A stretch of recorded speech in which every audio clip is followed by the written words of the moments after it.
Can you walk us through that last touchdown play and where Darius was in the progression? Yeah, it started the whole drive. To be honest, it was difficult getting him out. The defense, UCLA did a really good job tonight getting our running back in protection and making us use him in protection, so we couldn't really get him out as much. Which is a big credit to them. It's a big part of our offense, obviously, and when we got down there, we were able to get him out, and it became part of the progression where they covered everything up, and he was kind of just the last outlet.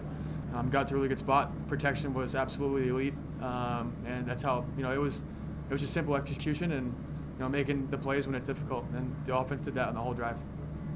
The offensive struggles in the first half. What was the message from Harbaugh and Fleck at halftime? Yeah, it was a challenging message. It was more of that was not our best 30 minutes of football, and we always talk about playing 60 minutes of football, and we didn't put together that first half of that 60 minutes, and we all knew that. And Coach Fleck was coming in to challenge us to play our best 30 minutes of the next part of the game, and the guys did amazing with that. We responded. We got our minds right offensively and defensively and special teams unit. We played complementary football. That's why we won the game. What else was going on in the dynamic at halftime? What was talking? What was the mood like overall? Sorry, I didn't hear you. What else was the mood like? Any dynamic in the locker room besides who else was talking, that kind of thing? Yeah, go ahead. I'll take it. I think that just the team was doing a lot of we were being each other's corner man. We talked about that all week. Just keeping each other's heads up. Just knowing that we were going to keep rolling. We knew that we needed to finish the 60-minute game. In that second half, we came out and we executed our game plan. PJ talked about how you were the fourth read in Max's progression on that final touchdown. Were you surprised when you leaked out that there's the ball coming, or what was it from your point of view? No, because once I get through my protection responsibilities, I know when I leak out that Max, if he gets down to that progression, he's going to throw the ball, so I'm always ready for the ball in those situations. Max, 2 weeks in a row, game-winning drives. Just how have you and the offense been able to string the plays together and winning time when you need them? Yeah, it's definitely difficult. It's challenging for sure. Any part of football to be able to do that consistently, and to play for 60 minutes is our goal, obviously. And I think we did a good job of that last week, and maybe not as good as we wanted to this week. But it was a matter of rallying the troops. It was a matter of simple execution throughout the game, and it ended up being at that last drive where it was really important. When the guys buckled down and took it upon themselves to be the reason. And I thought that the guys did a really good job of that. They owned it. They battled throughout the whole game, but ultimately they executed. We executed in the toughest parts of the game. The defense held them to a good stop at the end of the game too. Max, is there anything you're harkening back to as those last drives start? Is there anything that you're focusing on before they start? It's more of the message that I'm saying to my team. I think it's more of making sure everybody's minds are right, knowing that we don't have to get all of it at one time. That we're really satisfied with 3 and 4 yard gains. And making sure that we're going to dictate the flow of the game the best we can on offense. If you try to do too much, then the drive gets killed, and taking negative plays obviously hurts. That hurt us today. Taking a few negative plays, but we kind of felt that throughout the game and took the body blows and gave a couple body blows, and I think that's why we came out on top at the end. Did you feel like UCLA was trying to take away Darius in the passing game most of the day? For sure, yeah, they did a really good job with that. I think if you watch the film, the running back's a big part of our offense, and for good reason too. We have really talented running backs, and they did a really good job holding our downfield routes and keeping the running back in protection where there's nothing to come down to. That's difficult as a quarterback. The running back is the quarterback's best friend, and when you keep him in, it's really difficult to get drives moving and get him past the sticks. What did you think of Daniel Jackson's night? Absolutely incredible. The first thing that stands out is his leadership throughout the game. I don't think he was ever quiet throughout the game. I didn't hear him ever be quiet. He was talking the whole time, and he's also doing his part too when his number's called. Along with the other guys too. I think the whole group did a really good job of leading throughout the game, and it got tough. It really did. It got tough on the road, and but I thought the group did a really good job together as a unit. There were 10,000 plus Gopher fans here. Yeah, pretty cool. Did it feel that way out in the stadium? Yeah, it did. It felt great to just hear our crowd cheering. When we got into third down situations on defense, just hearing our crowd making noise out there was great. It was a great experience, and I really appreciate the fans. That plays a big part in the game, and it's just awesome to have them out here along with our families and things like that. So that's just great. Take 1 or 2 more for these guys. What stood out about UCLA's defense on film, and what adjustments did you make at halftime based on what you were actually seeing out there? I think that on film they showed that they had a stout D line. They have a great secondary. They've had a tough schedule, and they just played really well. I think that their schedule doesn't represent necessarily how good of a team they are. I think that their defense is a really good defense, and they were stout up front. And I mean, at halftime, we knew that they were like they showed on film, stout up front, and we just need to make plays where we could and just execute when we can. I'll also say too, one thing I thought that stood out in their defense, their secondary, specifically in the box though, the interior secondary. The backers today flew around. I thought it's always a fun challenge to play against people that just really love playing football, and you can tell that they love playing football. They're gritty. They made a lot of plays in the perimeter that, as a quarterback, you're like, please don't make that play, and they chase our guys down to the edge, and that's a credit to how hard they work, and you can tell that they're a tight unit for sure. For a lot of teams, hey, last one for these guys. For a lot of teams in the old Pac-12, sweeping the LA teams would be a pretty big accomplishment for their year. For you guys to do it in your first year in the Big Ten, what does that mean? You're talking about coming out here. SC and UCLA beat them both. Oh in the yeah, same year. yeah, pretty cool. Yeah, it's cool. there's new faces. And it creates more parity within the league and a lot more challenges to play. Where offenses, defenses might be different than what you expect in the Big Ten. They're bringing a different style of football, and new faces, coordinator-wise too. People to prepare for that you maybe haven't had to prepare for in the past. And so I think our offensive staff, our defensive staff, our whole staff did an amazing job of preparing us to put us in the best situation. And that's why we came out on top today, and the team battled, and I'm really proud of this team for doing that today. All right, thanks guys. Thank you. We'll have Anthony Smith, Koi Perich, Cody Lindenberg, Daniel Jackson's going to come. You guys got corrected. So I just feel like we were just kind of didn't start fast. I mean, you kind of see we had a drop here and there, and then we're kind of, I guess, 2 drops. So I just say starting slow a little bit, and then picking up and continuing and doing our offense and just doing what we do good in the second half and sticking with it. That's really what just helped us continue to grow.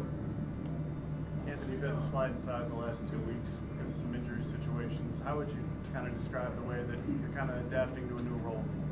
It's been pretty fun. All the D-line's been super supportive, along with the whole defense. I mean, last week, it was my first time playing 3-tech for the whole entire game, and this week, the whole defensive line really came together and really helped me out and build my confidence when I'm playing inside. So yeah, that's. How would you describe PJ at And he came in and got us fired up. I mean, we obviously knew that wasn't our best half of football, and we knew that we had to make a change to go in and get the dub. So, I mean, he just got us fired up. He was himself. He came in energetic and got with us and go ahead and make changes. Pretty much what you said, tell us to have an elite response and come out in the second half firing. Was that the best game you've seen Devin Eastern play?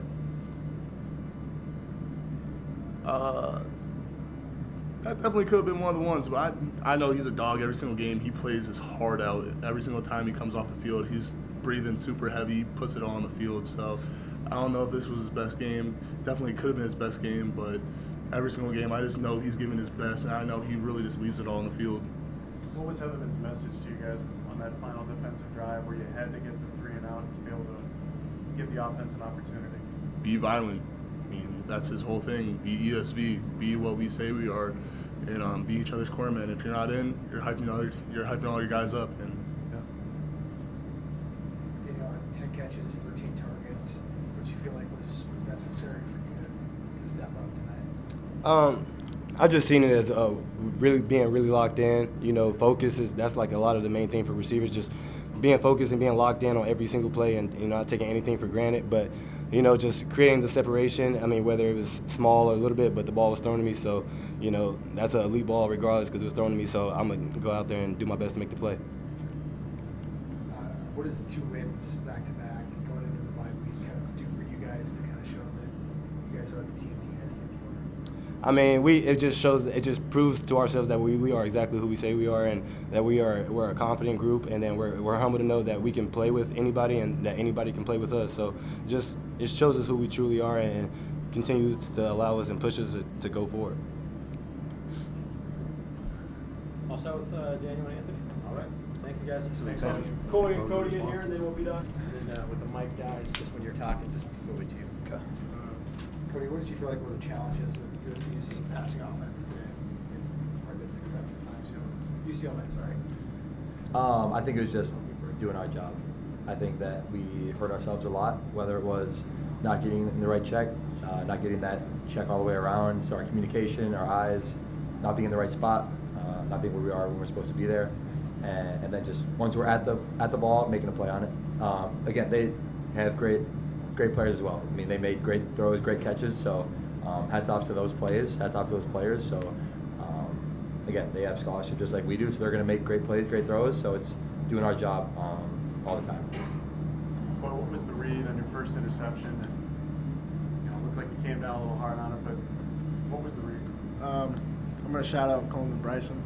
He told me like to push the move, like because they had that same one in the first quarter, and I drove it right away, and he just kept up with the wheel. But this time I pushed the move, and since he saw he's on top of me, he just sat down, and I was just able to make a play, made a dive pick. It hurt though. I ain't gonna lie.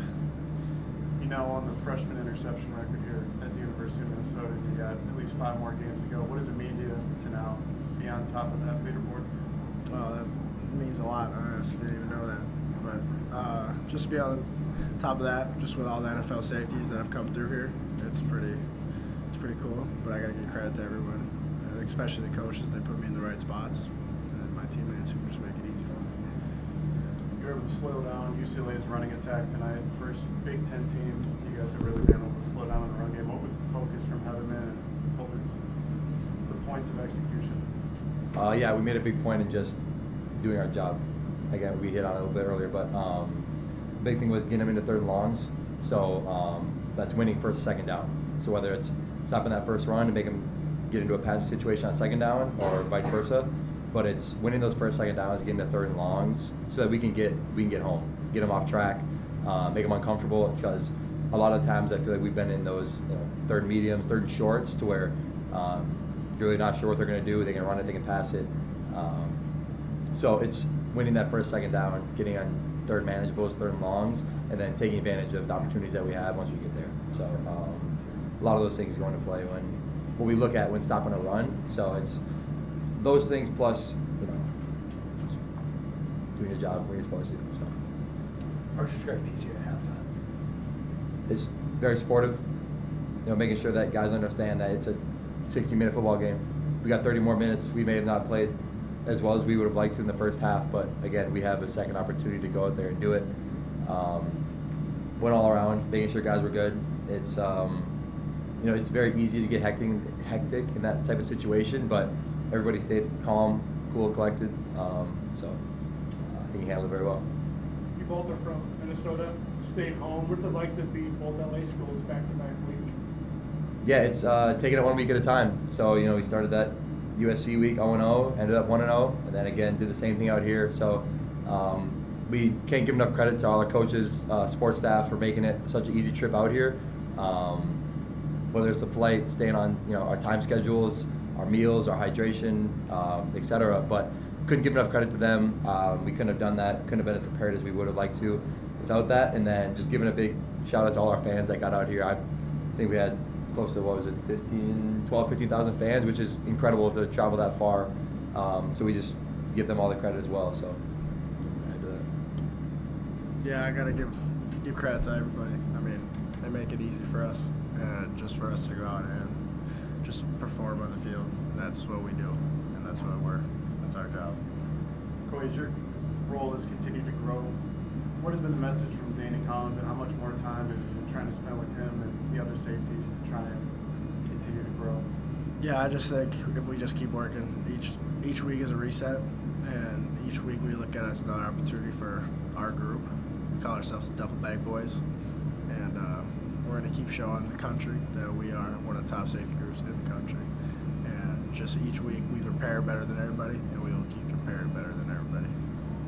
What does it mean? One or two more. Go ahead, Andy. What does it mean to have 2 straight wins going into the bye week to kind of show yourselves that you are the team you guys thought you guys could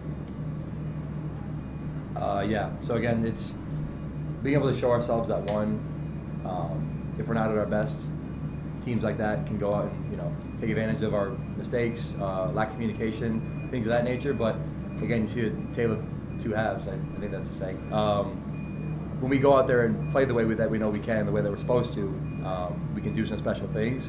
So it's taking those into consideration. We're going to break down the film. We're going to self-scout. We're going to see all those things, and then we're going to get our bodies back. So it's just continuing to change our best each and every single day through the week, looking at what we did good, what we need to improve on, because you can't just look at what you need to improve on. You can continue to do those little things good. People want to always jump to like the super extraordinary things, but it's really those little things that are going to make you take the biggest leaps and bounds. We saw you without the arm brace tonight. Is this the healthiest you've been all season? I feel really good. So it's and honestly, it turned into like a little comfort thing to where I just kind of liked wearing it a little bit. It just gave me that little, I don't know, extra something. But I mean, I didn't need it, so I figured why wear it. Gives a little drip drop too. What was the process of preparing for this UCLA offense, like not knowing who the starting quarterback would be, and then once you saw that it was 4, what adjustments did you make? Yeah, it's leaving no stone unturned. So we looked at what they could be doing with 6 or 4 in the game. As we saw, there was film on both of them, whether it was the first 2 games with 4, and then kind of, in those 3rd, 4th games, you see a little bit of 6. So it's seeing what they could do with 6 a little bit more than differently than 4, because we were expecting maybe a little more heavy quarterback run. He can get out of the pocket a little easier. Taking those things into consideration, but it's not just we're going to look at this guy, and if this guy happens to play, then we'll find something out then. It's leaving no stone unturned, and then once we found out that it was going to be 4, we went into that game plan. I know you guys are on the other side of the ball, but what do you see from Max poise-wise coming into the last drives? It's been crucial at the end. I don't know if you guys see anything on the sideline that shows you that he can be that guy in those moments. Yeah, incredible leadership. It starts outside of the field. It starts outside of those moments because you're only as good as your preparation. You're only as good as your training. And to be that calm and collected at moments like that just shows how prepared and how ready he is for those situations. It's all the film study. It's the connecting with each other. It's him and the guys around him knowing that he's going to have that sort of poise about himself, because that's just infectious. It helps everybody else stay calm, make sure that we're not riding the wave up or down. We're just even keeled, taking it one play at a time. So it's unbelievable to have a guy like that leading the force of the offense. All right, I saw you guys. Huh? I saw you nodding to that. Oh yeah. All right, thanks, Max is a beast. He gets it done every time. I mean, I went up to him before the game. I was like, "We're gonna get you the ball back." He said, "He's gonna go win it." So he did. He's that man. Thank you. Thanks.